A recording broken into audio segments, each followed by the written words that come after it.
महाकुंभ को जिस प्रकार से दिखाया गया है इनके चैनल के माध्यम से, तो इनके चैनल के माध्यम से मैंने भी काफ़ी जानकारी लिया और हमारे साथ आज हैं, हम इनसे जानेंगे। सर आप बताइए, अभी तक महाकुंभ 2025 में क्या क्या विशेषता है? बिल्कुल सही पूछा रवि जी आपने। बता दें कि इस बार प्रयागराज में जिस महाकुंभ का आयोजन होने जा रहा है, ये 144 वर्षों बाद आया है ये क्षण।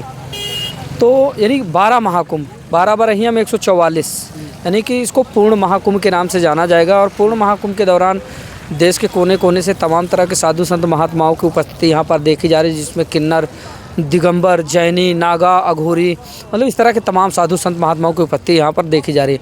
महाकुंभ 2025 से संबंधित जो जानकारियाँ हैं कुछ इस तरह से हैं कि टोटल महाकुंभ 2025 के क्षेत्र में 32 पांटून पुल बनाए गए हैं और 25 सेक्टर डिवाइड किए गए हैं, जिसमें सेक्टर नंबर 1 से लेकर 5 तक परेड ग्राउंड से लेकर संगम नोज तक लगता है। सेक्टर नंबर 6 से 10 तक आपका नागवासुकी मंदिर से लेके और तेलियरगंज स्थित रसूलाबाद घाट तक लगता है। सेक्टर नंबर 11 से लेके 22 तक आपका झूसी का तरहार क्षेत्र लगता है। और फिर इसके बाद सेक्टर नंबर 23 से 25 तक आपका अरैल क्षेत्र आता है। और ऐसे बता दें कि जो अखाड़ा क्षेत्र बनाया गया है ये सेक्टर नंबर 20 में, यानी कि पांटून नंबर 7 त्रिवेणी पांटून और काली पांटून के बीच में ये सेक्टर बनाए गए हैं जो अखाड़ा क्षेत्र हैं। एक अखाड़ा थोड़ा सा दूर हो गया है जो किन्नर अखाड़ा सेक्टर नंबर 16 में है। सेक्टर नंबर 16 में आप जाएंगे तो जो भार्गव मार्ग है ना, तो वहीं पर कॉर्नर में है जो एक टावर है चार पावे का, उस टावर के पास है। तो इस तरह कुल मिला के 13 अखाड़े हैं।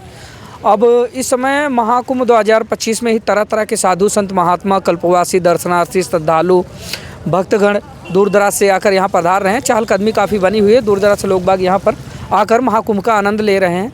और महाकुंभ में बता दें कि इस बार डिजिटल पूरी व्यवस्था की गई है, यानी कि पहली बार ऐसा होगा कि जब डिजिटल महाकुंभ प्रयागराज में आयोजित होगा। जैसे आमतौर पर पहले जब 2019 में अर्धकुंभ का आयोजन हुआ था तो उस समय मतलब डिजिटल उसको अर्धकुंभ नहीं कहेंगे हम, क्योंकि उस समय जो खोया पाया केंद्र जैसे जन आश्रय स्थल है, केंद्रीय चिकित्सालय है, हाँ, इस तरह की जो व्यवस्थाएं थी तो वो कुल मिला के कहे तो डिजिटल नहीं थी। लेकिन अभी डिजिटल खोया पाया केंद्र बनाया गया। अगर कोई खो जाता है तो बता दें कि अगर महाकुंभ 2025 में सबसे पहले तो ये जानकारी दे दूँ, महाकुंभ 2025 में अगर कोई भी श्रद्धालु अगर आ रहा है परिवार के साथ, तो सबसे पहले वो अपने साथ जितने लोगों को ला रहा है तो अपने प्रत्येक व्यक्ति के जेब में एक पर्ची लिख कर रखे, उसमें उसका आधार नंबर, आधार में जो नाम हो वो मेंशन कर दे, मोबाइल नंबर मेंशन करके प्रत्येक बच्चे की जेब में डाल दें, बड़े बुजुर्गों के साथ रख दे ताकि वो खोए तो उसको आसानी से उसके घर तक पहुंचाया जा सके। डिजिटल जो खोया पाया केंद्र है उसकी विशेषता ये है कि इस बार आधार से अगर आधार कार्ड आपके पास है, आधार नंबर आपका पता है या फिर नहीं भी है, तो आँखों के जैसे आँखें जो है स्कैन की जाती हैं आधार कार्ड में, तो आँखों के जरिए फिंगरप्रिंट के जरिए आपका आधार निकाल लिया जाएगा, फिर आपके लोकेशन तक आपको पहुंचाया जाएगा। ये सारी व्यवस्थाएं हैं। केंद्रीय चिकित्सालय है, अगर कोई इमरजेंसी सुविधा होती, कोई बीमार होता तो उसके लिए इमरजेंसी चिकित्सालय केंद्रीय चिकित्सालय है। और शायद फायर ब्रिगेड वगैरह और प्रशासनिक व्यवस्था काफ़ी चाक चौबंद है। हाँ, तमाम अलग अलग ज़िलों की PSC फोर्स यहाँ पर बुलाई गई है। उत्तर प्रदेश पुलिस की बहुत सारे स्टाफ यहाँ पर बुलाए गए हैं जो निरंतर लगातार अपनी सेवाएं दे रहे हैं। तो कुल मिला के जो महाकुंभ है इस बार वो धरती के इतिहास में, यानी कि पूरी पृथ्वी के इतिहास में पहली बार ऐसा होगा कि जो सबसे बड़े मेले का आयोजन किया जा रहा है, यानी कि पृथ्वी का सबसे बड़ा मेला है जिसको लोग पूर्ण महाकुंभ के नाम से जानेंगे, 2025 महाकुंभ के नाम से जानेंगे। तो क्या मानना है कि देश विदेश से जो साधु संत है वो सभी आएंगे महाकुंभ? जी हाँ, अच्छा पूछा आपने। मैं इसके बारे में बता दूं कि जितने भी विदेशी पर्यटक आएंगे उनके लिए सेक्टर नंबर 25 में सारी व्यवस्था की गई है। सेक्टर नंबर 25 में आपको डोम सिटी मिल जाएगी जो प्रोफेशनल तरीके से VVIPयों के लिए बनाए जा रहे हैं, लेकिन साधारण लोग भी रुक सकते हैं, लेकिन उसके चार्जेस बहुत ज़्यादा होंगे। तो डोम सिटी बनाई जा रही है, उसके आगे बढ़ेंगे टेंट सिटी बनाई जा रही है, उसके आगे बढ़ेंगे कुंभ विलेज बनाया जा रहा है, कुंभ कैनवास बनाया जा रहा है, ऋषिकुल बनाया जा रहा है। मतलब कि जितने विदेशी पर्यटक सैलानी आएंगे वो अरैल क्षेत्र में रहेंगे, यानी सेक्टर नंबर 25 में रहेंगे, और जो अखाड़ा क्षेत्र होगा वो अपना सेक्टर नंबर 20 में।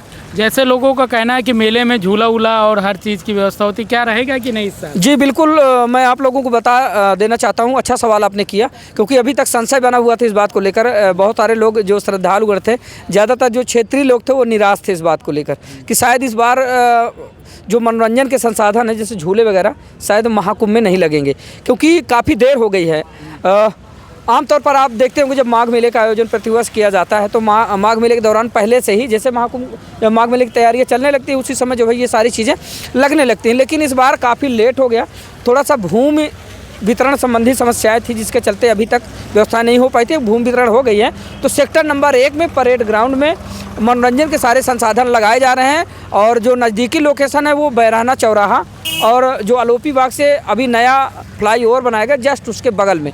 कहा जा रहा है कि जो अयोध्या में मंदिर बनी हुई है जी, वो मंदिर भी यहाँ पर हाँ बिल्कुल बिल्कुल।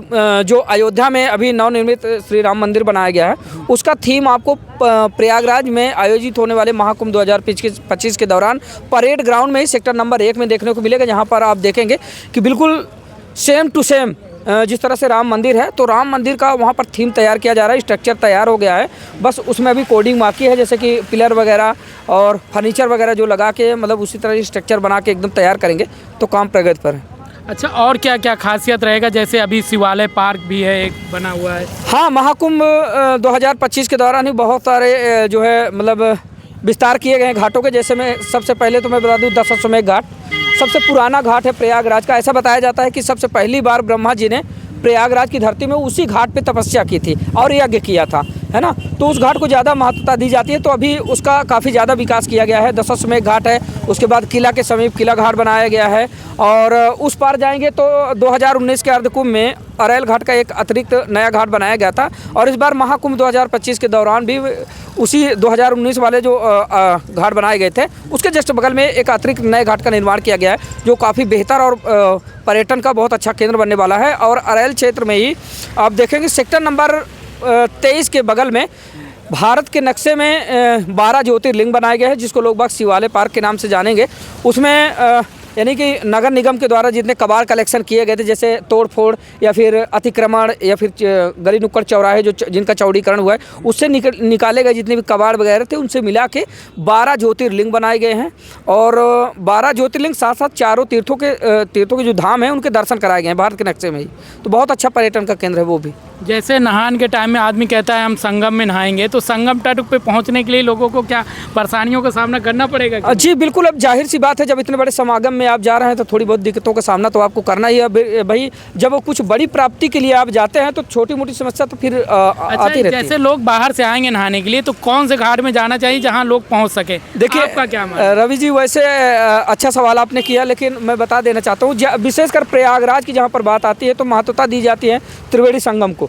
त्रिवेणी संगम वह क्षेत्र है जहाँ पर तीनों नदियों का समागम होता है, गंगा यमुना और सरस्वती का। बताया जाता है कि समुद्र मंथन के दौरान जब अमृत निकलता है तो अमृत की जो बूंदें होती वो 4 जगह गिरी थी, लेकिन प्रयागराज में भी जिस जगह पर अमृत की वो बूंद छलकी थी वो त्रिवेणी संगम ही है। उस स्थान को ज़्यादा महत्व दिया जाता है। बता दें कि गंगा जो है उत्तर से बहती हुई दक्षिण की तरफ आती हैं और जो यमुना है वो पश्चिम से बह के पूरब की तरफ आती हैं, और जो सरस्वती हैं वो भी पश्चिम से बह के जो है पूरब की तरफ आती हैं। फिर तीनों नदियों का समागम होता है, फिर उधर से तीनों धाराएँ एक होकर के पूरब दिशा की ओर प्रवाहित होती हैं और सीधा बहती हुई गंगा जाती हैं, फिर गंगा सागर में जाकर मिल जाती हैं। तो जैसे मैंने सर से पूछा और सर ने विस्तार रूप से 2025 महाकुंभ के विषय में जानकारी दी गई। और सर को मैं बता दूं इनका खुद का चैनल है और सर के इतने फॉलोअर हैं कि मैं खुद फॉलो हूँ। सर आप अपना नाम और चैनल का अरे कुछ नहीं, ये मेहनत के ऊपर निर्भर करता है। मेरा नाम आर के निषाद है, दर्शक न्यूज़ 24 मेरा चैनल है, मैं दर्शक न्यूज़ 24 चैनल देखता हूँ बस। और मैं आपके पास इसी प्रकार से 2025 महाकुंभ में क्या क्या तैयारियां हैं वो अपडेट लेकर आप तक आता रहूँगा।